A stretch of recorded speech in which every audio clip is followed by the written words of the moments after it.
শোনো, এখন তো বর্ষাকাল, মেয়ে জামাইদের একবার দাওয়াত দেওয়া উচিত। হ্যাঁ, ভালো কথাই বলেছ। মিনতি, লোকেশকে খবর দিয়ে দাও। আমার একটা আবদার আছে, কমলাকেও দাওয়াত দিতে চাই। না, ওকে দাওয়াত দেওয়ার প্রশ্নই ওঠে না।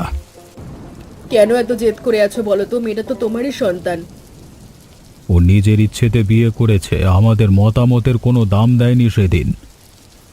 একটু তো পুরনো কথা, এত বছর পরেও কি সেই রাগ পুষে রাখতে হয়? রাগ না, এটা আমার সিদ্ধান্তের প্রতি অসম্মানের কথা। এসব কথা আর বলো না তো। আমাদের বয়সটা বাড়ছে দিন দিন, এত রাগ পুষে লাভটা কি? বিমল, একবার ভেবে দেখো, মেয়েটার সঙ্গে যদি আর দেখা না হয় তাহলে কতটা আফসোস হবে আমাদের। তুমি কি ভুলে গেছো আমাদের সন্তান? এত বছর ধরে মেয়েটার মুখ দেখিনি, বুকটা কেমন করে। আমারও কি খারাপ লাগে না শান্তি, কিন্তু ওর জেদের কথা মনে পড়লেই রাগ হয়। এই বর্ষায় যদি মেয়েটাকে একবার কাছে পাই। ঠিক আছে, ডাকো তাহলে, কিন্তু শুনে রাখো, ও এলে আমি কিন্তু কোনো কথা বলতে পারবো না। তোমার কথা বলা লাগবে না, শুধু মেয়েটাকে একবার কাছে পেতে দাও। আগে আসুক কমলা, তারপর দেখবো তোমার কেমন অভিমান থাকে। এই বুড়ো বয়সও এত জেদ, মেয়েটার মুখ দেখলে সব গলে যাবে। কমলা, মিনতিকে জানানো হয়েছে আগামীকালই ওরা রওনা দেবে। তোদেরও চাই সেখানে, তোদেরও চাই সেখানে। সত্যি মা? বাবা রাজি হয়েছে? আমি তোদের এই বাড়িতে ঢোকার ব্যবস্থা করে দিলাম, এখন বাবার মন জয় করার দায়িত্ব তোর। এতদিন পরে দাওয়াত দিল, আমি খুব খুশি। তাহলে বাবা এতদিনে আমাদের মেনে নিলেন? হ্যাঁ, এত খুশি হয়েও না, মেনে নেয়নি, শুধু আমাদের দাওয়াত দিয়েছে। তাহলে আমরা কি তাহলে শ্বশুর বাড়ি যাওয়ার স্বপ্নটাই সত্যি পূরণ হবে না আমার? আমাদের ওখানে গিয়ে যেভাবেই হোক বাবার অভিমান ভাঙতে হবে। চিন্তা করো না, আমি সব রকম চেষ্টা করব। জানি তুমি চেষ্টা করবে, কিন্তু বাবার অভিমান অত সহজে ভাঙবে না। দেখো, ভালোবাসা দিয়ে সব জয় করা যায়। আমি বাবার মন জয় করেই ছাড়ব। চলো, কালকে সকালেই তাহলে রওনা দিই। ঠিক আছে, আজ রাতেই ব্যাগ গুছিয়ে রাখি তাহলে। মায়ের জন্য কিছু নিয়ে যাওয়া উচিত না? উনি তো খুব মিষ্টি পছন্দ করেন শুনেছি। হ্যাঁ, মায়ের প্রিয় সন্দেশ নিয়ে যাব। আর বাবার জন্য কিছু নিয়ে যাব? বাবা তো ধুতি পছন্দ করেন, একটা ভালো ধুতি কিনে নিয়ে যাই। ঠিক আছে, কালকে সকালেই কিনে ফেলবো। আহা, এতদিন পরে হলেও শ্বশুর বাড়ি যাওয়ার স্বপ্নটা পূরণ হবে।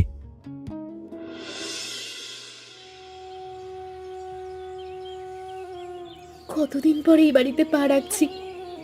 মারে, কত বছর পর তোকে দেখলাম। মা, তোমাকে খুব মিস করেছি আমি, প্রতিটা দিন তোমার কথা ভেবেছি। জানি মা, আমারও তোকে ছাড়া দিনগুলো খুব কষ্টের ছিল। ভেতরে চলো, এখানে নাটক হবে, নাটক দেখবার মতো ধৈর্য আমার নেই। কমলা মামনি, তুমি যাওয়ার পর থেকে বাড়িটা একদম ফাঁকা হয়ে গেছে গো। রোজ তোমার কথাই মনে পড়তো আমার। কেমন আছো বিপিন কাকা? হ্যাঁ, ভালো আছি মামনি, তোমাকে দেখে আজকে মনটা ভরে গেল। মা, আপনাদের সাথে দেখা হয়ে খুব ভালো লাগছে। এসো বাবা, ভেতরে এসো, আমাদের নিয়েই তো এত অপেক্ষা ছিল তোমাদের। মামনি, ব্যাগগুলো আমি ভেতরে নিয়ে যাচ্ছি। তোমার জন্য আজকে বিশেষ পিঠে বানাবো, তোমার তো ছোটবেলা থেকেই পছন্দ। সত্যি মনে রেখেছো বিপিন কাকা? আমার তো ভাবতেই ভালো লাগছে। এই বাড়ির প্রতিটা মানুষের পছন্দ আমার মুখস্থ মামনি, এত বছর ধরে আছি যে।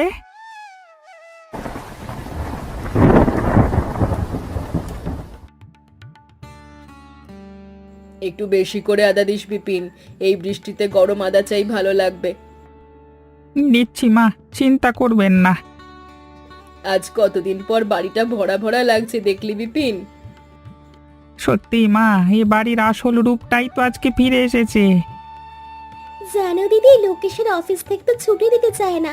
ও বসের খুব ফেভারিট, অনেক মাইনে পায়। আরে, এত বলবার কি আছে মিনতি? কথাই তো বলছি। আচ্ছা দিদি, তোর জামাই কি করে, কত মাইনে পায়? আমি ওই সামান্য ব্যবসা করি। চাকরির চেষ্টা করেছিলাম কিন্তু হয়নি, তাই ভাবলাম বসে না থেকে ব্যবসাই করি। তারপর থেকে আর চাকরির পেছনে না ছুটে ব্যবসাটাই বড় করবার চিন্তায় আছি। ও যাই করুক, আমাদের ভালোভাবেই চলে যাচ্ছে। সেটাই তো আসল কথা। বাইরে তো বেশ ভালোই বৃষ্টি হচ্ছে দেখছি। ছোটবেলায় এই বারান্দায় বসে আমরা বৃষ্টি দেখতাম, মনে আছে মিনতি? মনে আছে দিদি, কত মজা করতাম আমরা তখন। কাগজের নৌকা বানিয়ে জলে ভাসাতাম, সব মনে আছে। একদম মনে আছে, তুই তো সবসময় হেরে যেতিস দৌড়ে। আরে না না, তুই ঠকাতিস আমাকে। থামো তো এবার, চা ঠান্ডা হয়ে যাচ্ছে সবার। ঠিক আছে, চাই খাওয়া যাক তাহলে।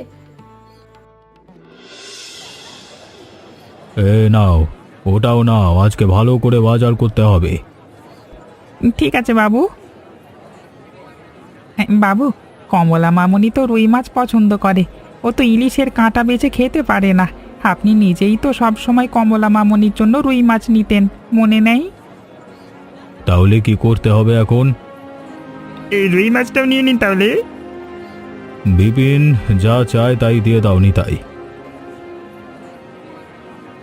আরে আমার টাকা শোধ না করে আপনি রুই ইলিশ খেয়ে মজা পাচ্ছেন, বিমল বাবু? কি মোড়ল মশাই, আপনি দেখুন, আমি কোনো ঝামেলা করতে চাই না।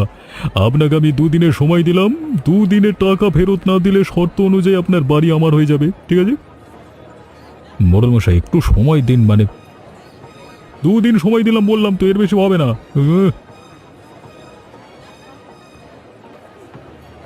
বাবু, আপনি ঠিক আছেন তো? চল চল বাড়ি ফিরি বিপিন, চল। বাবু, আমি সেই ছোটবেলা থেকে আপনার সাথে আছি। এ বাড়িতে আমার জীবন কেটেছে। জানি রে বিপিন, তুইও তো এই বাড়িরই একজন। এই বাড়ি চলে গেলে আমারও তো কোথাও যাওয়ার জায়গা থাকবে না বাবু। সেটাও তো ভাবতে হচ্ছে আমাকে। দেখা যাক, আগে নিজে একটু চেষ্টা করি। ঠিক আছে বাবু, তবে মনে রাখবেন, একা কষ্ট পাওয়ার দরকার নেই। তুই সব সময় এমন সাহস দিস আমাকে বিপিন।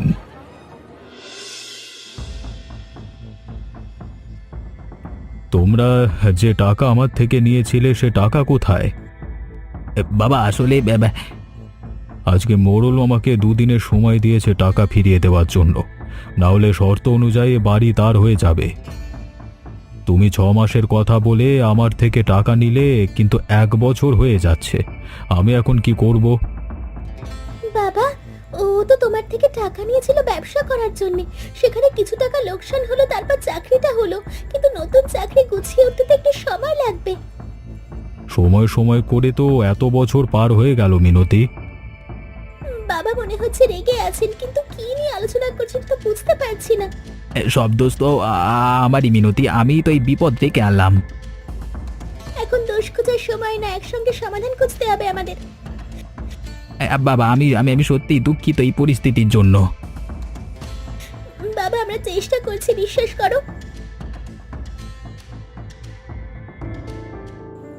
বাবা, আমরা কি ভেতরে আসতে পারি? শান্তি, ওরা আমার ঘরে আসছে কেন বলো তো? চলো আমরাও যাই, এখানে থাকাটা ঠিক হবে না। হ্যাঁ চলো। এখানে নিশ্চয়ই কিছু একটা সমস্যা হয়েছে, তুমি কিছু জানো? একটু আন্দাজ করছি, কিন্তু নিশ্চিত না। কি আন্দাজ করছো বলো তো? তুমি কি ভাবছো টাকা পয়সার কোনো ব্যাপার? হ্যাঁ, বাবা বেশ চিন্তিত মনে হলো কথাবার্তায়, তবে আগে পুরো ব্যাপারটা বুঝতে পারিনি। মাকে জিজ্ঞেস করলে কেমন হয়? হ্যাঁ, মা নিশ্চয়ই সবটা জানে, ওনার সাথে কথা বলি।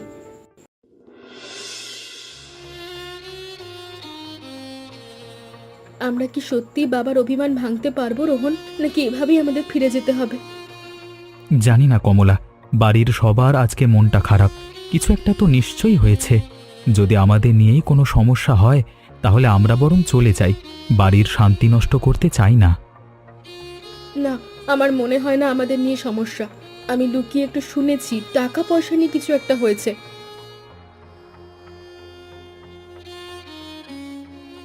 তোদের আর লুকিয়ে কি হবে, সবটাই বলছি। লোকেশ তোর বাবার থেকে ব্যবসার জন্য টাকা ধার নিয়েছিল, সেই টাকা এখনো শোধ হয়নি। আর তোর বাবাও মোড়লের কাছ থেকে ধার নিয়েছিলেন। এখন 2 দিনের মধ্যে সেই টাকা ফেরত না দিলে বাড়িটাই চলে যাবে মোড়লের হাতে। এত বড় বিপদ, আর কেউ আমাদের কিছু বলেনি? মা, কত টাকার ব্যাপার এটা? 5 লক্ষ টাকা বাবা। মা, তোমার এত টেনশনে আছো আর আমি কিচ্ছু জানি না। তোদের বলতে চাইনি রে মা, নতুন করে এসেছিস, দুশ্চিন্তায় ফেলিনি। মা, আমরা তো পরিবারের মানুষ, এসব লুকোনোর দরকার নেই। মা চিন্তা করবেন না, আমরা একসাথে একটা উপায় বের করবই করব। তোমার এই কথাতেই মনটা একটু শান্ত হলো বাবা। এভাবে বসে থাকলে তো হবে না, কিছু একটা করতে হবে। কি করব বলো তো, এত টাকা কোথায় পাবো আমি এখন? তোমার বসের কাছে একবার চাও, তুমি তো ওনার প্রিয় কর্মচারী। না মিনতি, বসের কাছে টাকা চাইলে কখনোই দেবে না। আমার চাকরি তো হয়েছে মাত্র কয়েক মাস, এখনই এত বড় আবদার করলে চাকরিটাই চলে যেতে পারে। তাহলে কি হবে? টাকা ম্যানেজ করতে না পারলে তো বাড়িটা মোড়ল নিয়ে নেবে, তখন মা বাবা কোথায় থাকবে? জানি না মিনতি, মাথায় কিছু আসছে না আমার। এই বাড়িটা ছাড়া বাবা মায়ের তো আর কোথাও যাওয়ার জায়গা নেই। জানি মিনতি, এই দায়টা আমারই বেশি। মানে আমার জন্যই তো এই বিপদ। তোমাকে দোষ দিচ্ছি না, শুধু এখন কি করা যায় সেটা ভাবো। আমার একটা পুরনো বন্ধু আছে, ওকে একবার জিজ্ঞেস করে দেখবো। হ্যাঁ, চেষ্টা করে দেখো, ক্ষতি কি? ঠিক আছে, এক্ষুনি ফোন করি। ও নিজে এখন টাকার সমস্যায় আছে, দিতে পারবে না। তাহলে তার কোনো উপায় দেখছি না। চলো বাড়ির দিকে ফিরি, এখানে বসে থেকে সমাধান হবে না। আচ্ছা দিদি আর জামাইবাবুকে বললে কেমন হয়? কিন্তু ওরা তো সামান্য ব্যবসা করে, এত টাকা কি দেবে? তাও তো ঠিক। টাকা কি ম্যানেজ করতে পেরেছো? না বাবা, কোথাও তো পাচ্ছি না, কি যে করব কিছুই বুঝতে পারছি না। এ বাড়িটা আমার বাবা খুব শখ করে বানিয়েছিলেন শান্তি, এটা যে অন্যের হয়ে যাবে কখনো ভাবিনি। এই বাড়ির প্রতিটা ইট আমাদের কত শত স্মৃতি বয়ে বেড়াচ্ছে। এখন আমরা কোথায় যাব শান্তি? এ বয়সে এসে রাস্তায় নামতে হবে। জানি না গো, কিন্তু ঠাকুরের ওপর ভরসা রেখো, নিশ্চয়ই একটা রাস্তা বেরোবে। আশা তো করছি, কিন্তু সময় তো বেশি নেই আমাদের হাতে। যা হবার হবে, কিন্তু তুমি নিজেকে কষ্ট দিও না। কি করে কষ্ট না পাই বলো তো? বাবার স্মৃতি জড়িয়ে আছে এ বাড়িতে। জানি গো, আমারও কষ্ট হচ্ছে, কিন্তু আমরা তো একসাথেই আছি, সেটাই বড় কথা। তুমি না থাকলে আমি কবেই ভেঙে পড়তাম শান্তি। এত বছর একসাথে আছি, এই বিপদেও আমরা একসাথেই সামলাবো। কালকে সকালে মোড়ল আবার আসবে, তার আগে কিছু একটা ভাবতেই হবে। এখন একটু ঘুমানোর চেষ্টা করো, সকালবেলা উঠে দেখা যাবে। আপনাকে তো অনেক সময় দিলাম বিমলবাবু, আপনি তো টাকা পরিশোধ করতে পারলেন না। কি আর করা, শর্ত অনুযায়ী এ বাড়ি এখন থেকে আমার হচ্ছে। বাবা, আপনি কত টাকা ধার নিয়েছিলেন মোড়ল মশাইয়ের কাছে? 5 লক্ষ টাকা। এই নিন মোড়ল মশাই, 5 লক্ষ টাকা চেক। ভালো করে দেখে নিন। আমি তো কখনো আপনাদের বাড়ি নিয়ে যেতে চাইনি, কিন্তু পাওনার টাকাটাই চেয়েছিলাম। যাক, টাকা যখন পেয়েছি তখন আমি চলে যাচ্ছি।